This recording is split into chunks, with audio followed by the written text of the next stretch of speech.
In 1991, we faced two major issues, in my opinion.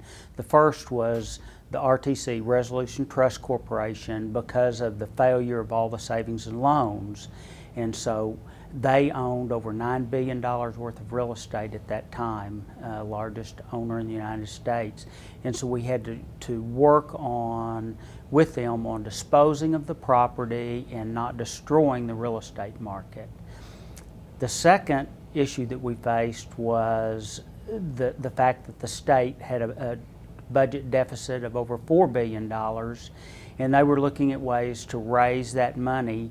And one of the issues that they looked at was taxing real estate commissions, which we were able to defeat.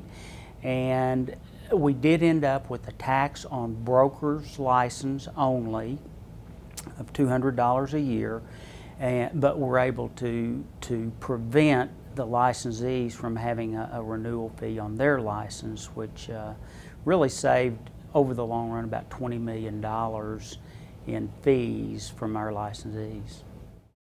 Real estate is always looked at as a way to raise additional funds for the state. It's really the single largest payer of taxes today through the ad valorem taxes. And so they're always looking at real estate commissions, fees, transfer fees, and any way that they can to generate revenue for the state. In 1991, our initiative, after looking at all those, was no new taxes.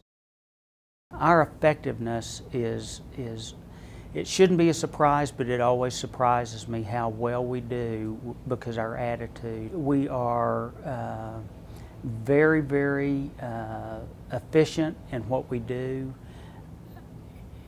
The integrity and the humility of our membership and the leadership, both from the executive officer all the way through and the members all the way through, I think serves us very well.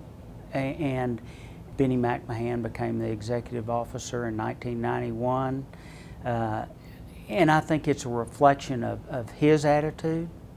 I think it's a reflection of just the general attitude of people in the real estate business. It's not something we have to work at. I mean, I think it's something that comes pretty natural to our industry. We're used to serving people, and I think that's what causes us to be so effective. We had two issues that were kind of ongoing initiatives that our association worked on for years. Tort reform was a huge issue through most of the 80s and into the 90s. And I mean, we had a legal defense fund that had $4 or $5 million in it just to defend our members in lawsuits that were brought against them. And so when tort reform was passed, and it was a process that took years and years, seeing what that's done today, it's just a fraction of that amount of money because of the work that was done by all of the people over the years to get tort reform passed in the state. And we see the benefits in so many ways in our business and throughout the state. The issue was our homestead law. We were always attacked by the lenders wanting to tap into the equity in the homes of the people of Texas.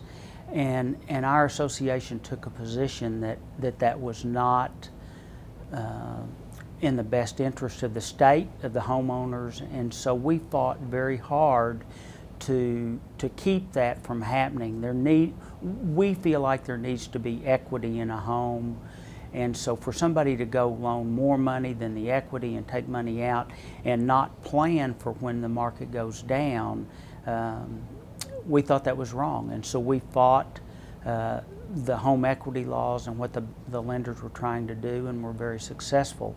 As a result of that, the state of Texas is probably in the best state in the country right now because of all the years and all the people that worked on making sure that we have good homestead laws.